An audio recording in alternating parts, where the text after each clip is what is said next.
Hi, this is Daniel Ware, a licensed professional counselor. Today, I want to give you 5 coping skills on how to deal with worry. Life is difficult enough as it is, but adding worry on top of it makes it even harder. I love the Australian saying, "No worries, mate." It's like a prompt that tells us, hey, this is not something we should be doing all the time. I've spent too much of my life worrying, and I don't want you to do it either. I used to think that worry was somehow productive, like it was a good use of my time, that I was able to control the future like I was some wizard or something, but it's not. Thankfully, I have learned over the years to control my worry much better, and I want to share some of that information with you. So, just to give you some more information about worry itself, worry is a present moment activity, mostly pertaining to the future. Now, sometimes we can worry about the past, things, maybe it's regrets or something, but worry tends to be future focused because we don't have the control of what's going to happen in the future, so it tends to stay in that realm. Too much worry can lead to anxiety. Um, the difference between worry and anxiety is that worry tends to be the thinking part of anxiety. So it's a component of anxiety. The anxiety will manifest in our body. For example, we may have nervous energy that we don't know what to do with. We may have stiffness of muscles, sweaty palms. So my hope for all of you is that you'll learn to take control of worry and by letting it go. Worry needs to be tossed out like an old sofa. Or most worries that we have about the future tend to not come to pass. And if they do come to pass, we have to deal with it in the present moment. So if I'm worried about having a blowout in my car while I'm driving to work, well, I'm going to deal with that when it happens. I can't deal with it if it hasn't happened yet. I can worry about it, but it's not good use of my time. So how does worry harm us? Well, first of all, it steals our joy and our peace of mind, our creativity, and our ability to solve problems. Worry can lead to mood disruption, which can then affect our performance. The classic example of this is stage fright. Worry can lead to withdrawal from people, can weaken our immune system, impair our ability to concentrate, disrupt our sleep, cause us to feel tired all the time and reducing our energy level. Our brain, most of our energy is taken up by our brain. So if we add worry on top of that, it's just sucking more energy out. And so it's going to be detrimental to us. Worry can ultimately lead to depression, anxiety, of course, and then panic attacks. If you've ever had a panic attack, that is not a fun experience. How do we reduce worry? My 5 coping skills. First of all, action. Action is one of the best ways to deal with worry. If there's a problem, which you might have, and then you're beginning to worry about the problem, action on that problem. Now, you may not be able to solve the entire problem all at once, and that's okay. But as long as you take some action toward that, solving that problem, it will make you feel better. I'll just give you a small example. The other day I had my garage door was messing up.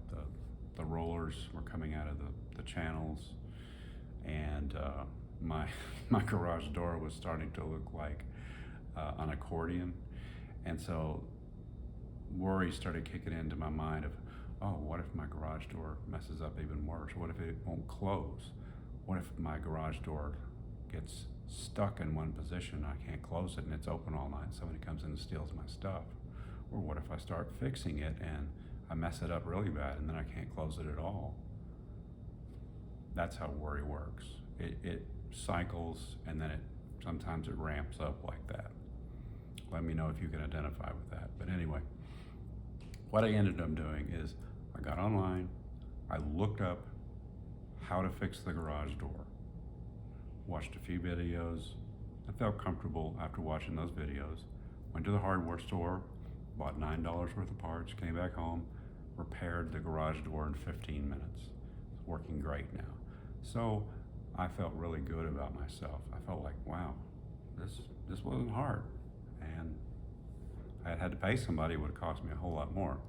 So, that's an example of how you can eliminate worry, because in the past I would have worried about that for weeks and maybe procrastinated about fixing the problem.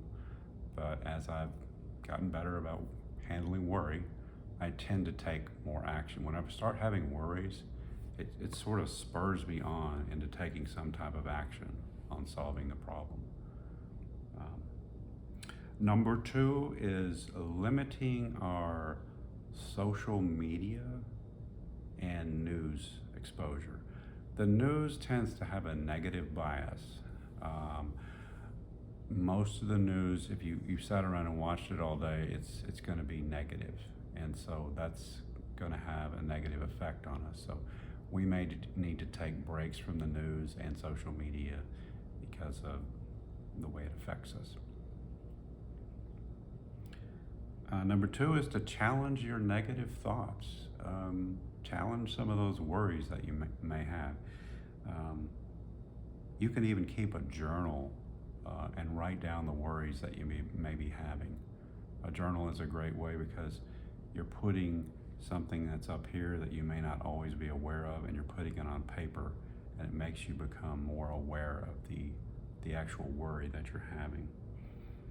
So I'm not going to sugarcoat this because it's not immediate results, but if you continue to practice this, it will get better and better.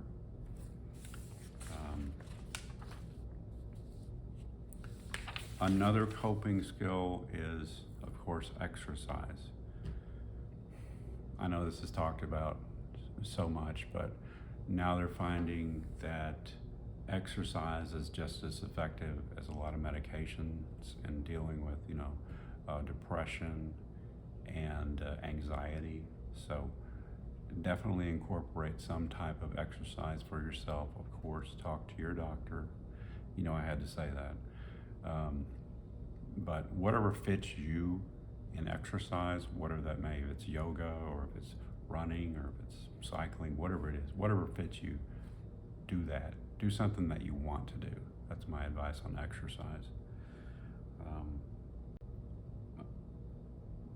Another coping skill is to spend some time getting quiet.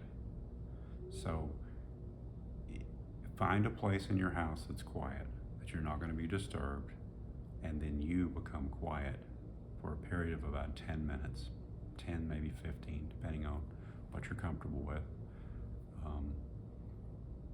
You want to focus on the awareness of the now, of the present moment. You can focus on things like sounds in the house. You can focus on sounds in the house. You can focus on your breathing. There's a lot of things you can focus on just in the present moment, but just spend that time, that 10 to 15 minutes of what you need, just being quiet. And that is very helpful because we tend to spend a lot of time going back and forth between the future and the past, and the future and the past. And that's not always helpful. Sometimes we just need to be in the present, because the present is the only place we can ever be.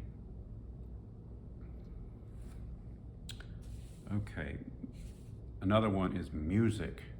Oh, music. I don't think we can be anxious and sing at the same time. I have to do some more research on that, but I am pretty sure that's true.